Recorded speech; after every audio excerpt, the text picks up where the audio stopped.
karena saya menggunakan kolam dari terpal, saya akan membahas tentang kelebihan dan kekurangan dari kolam terpal. Karena setiap kolam lele itu ada kelebihannya dan ada kekurangannya. Seperti yang teman-teman tahu, kolam lele itu tidak hanya terbuat dari terpal, ada juga yang dari tanah, ada juga yang dari semen ya. Dan yang paling populer itu dari terpal. Kenapa banyak pembudidaya ikan lele itu lebih memilih menggunakan terpal? Karena simple dan murah gitu ya. Nah, di pertemuan kali ini saya akan membahas tentang kelebihan dan kekurangannya ketika teman-teman ingin berbudidaya ikan lele atau ternak ikan lele ketika menggunakan kolam terpal. Yang pertama itu, kolam terpal bisa digunakan di tempat yang sempit ya. Ketika teman-teman nggak punya lahan, mungkin di pekarangan ada lahan sekitar 3 meter kali 3 meter atau 3 kali 2, 3 kali 1 atau 4 kali 2, bisa digunakan untuk kolam terpal ya. Yang kedua, kolam terpal itu bisa diaplikasikan di daerah yang kekurangan air ya.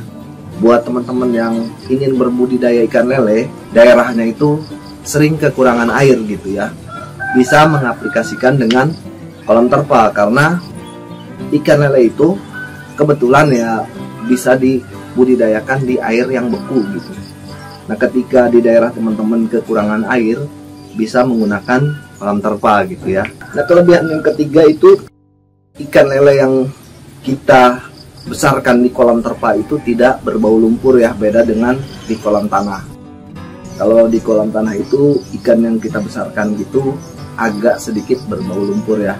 Untuk kelebihan yang keempat itu, pengelolaan ikannya itu lebih mudah karena kita menggunakan terpal. Di saat kita mengetahui ikannya misalnya ada yang besar, ada yang kecil, kita bisa sortir, dan di saat terserang penyakit kita bisa langsung tahu. Itu semua memudahkan kita dalam mengelola ikannya ya. Untuk yang kelima itu mudah dalam waktu pemanenan ya. Ketika panen itu karena kita menggunakan kolam terpal, kita tinggal buang airnya karena udah kita bolongin kan kolamnya. Beda dengan di kolam tanah. Di kolam tanah itu belum tentu kita punya pembuangan airnya gitu. Jadi akan memakan lebih banyak waktu gitu kalau di kolam tanah itu. Kalau di kolam terpal itu, waktu yang terbuang atau waktu yang kita pakai untuk memanen ikan itu tidak terlalu lama ya. Yang keberapa ya? Yang keenam mungkin. Waktu penyebaran benih untuk kolam terpal itu bisa lebih padat ya, karena kita akan lebih bisa mengontrol ketika kita menyebar benih di kolam terpal ya. Kalau di tanah itu jarang kita kontrol, jadi kita agak sedikit berpikir kalau misalnya kita harus menyebar benih lebih banyak. Kalau di kolam terpal itu kita sebar benih agak lebih banyak, itu kita bisa kontrol. Kalau misalnya lelenya ada yang lebih besar, kita bisa sortir. Yang ketujuh itu, presentasi ikan yang hidup itu akan lebih tinggi ya di kolam terpal itu, karena itu tadi kita bisa kontrol, kita bisa perhatikan ikan lele yang ada di kolam terpal ya. Begitu juga dengan hama penyakit ya. Yang kedelapan itu hama penyakit akan mudah lebih terkontrol ketika kita menggunakan kolam terpal.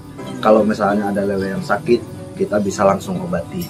Kalau ada lele yang naik atau yang ngumis, kita bisa kontrol, bisa tahu lah. Itu semua kelebihan ya.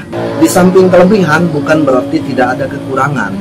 Berikut adalah kekurangan dari kolam terpal untuk budidaya ikan lele. Yang pertama itu rawan bocor. Karena terbuat dari terpal, jadi si terpalnya itu rawan bocor. Jadi ketika kita mau menempatkan kolamnya itu harus benar-benar diperhatikan ya. Ketika kita mau menempatkan terpal itu harus benar-benar diperhatikan.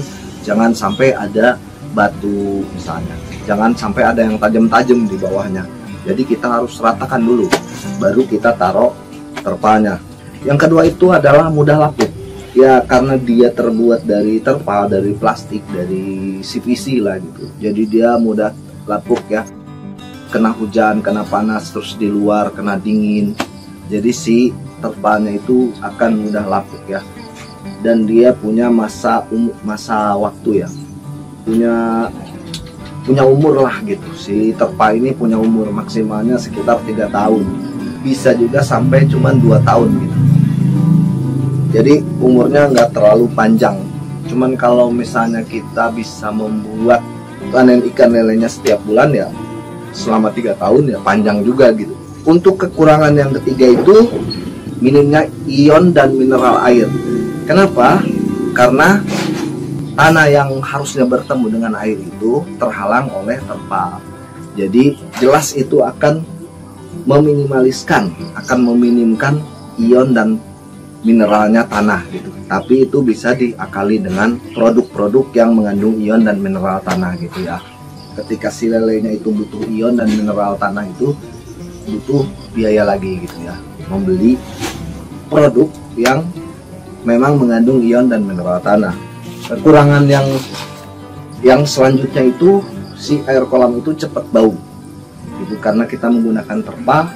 Jadi si kotoran lele atau sisa pakan itu akan mengendap di dasar kolam dan itu akan menyebabkan bau ya. Beda dengan kolam tanah. Kalau di kolam tanah itu kotorannya bisa bercampur dengan lumpur, sementara di kolam terpal ini dia akan mengendap, dan ketika kotoran itu atau kotoran dan pisesnya itu terlalu banyak, itu akan menyebabkan zat amoniak ya, zat amoniak yang akan menyebabkan sakitnya si lele gitu. Bisa menyebabkan si lele itu sakit kuning, bisa menyebabkan lelenya itu kembung perutnya, atau si lele itu akan punya penyakit kulit gitu ya. Dia sakit kulit kayak semacam kadas gitulah, akan banyak jamur di kulit lelenya ya. Itu dia kira-kira kekurangan dan kelebihan ya ketika teman-teman ingin berbudaya ikan lele menggunakan terpal ya. Oke, terima kasih sudah menyimak videonya. Sampai jumpa di video-video saya selanjutnya.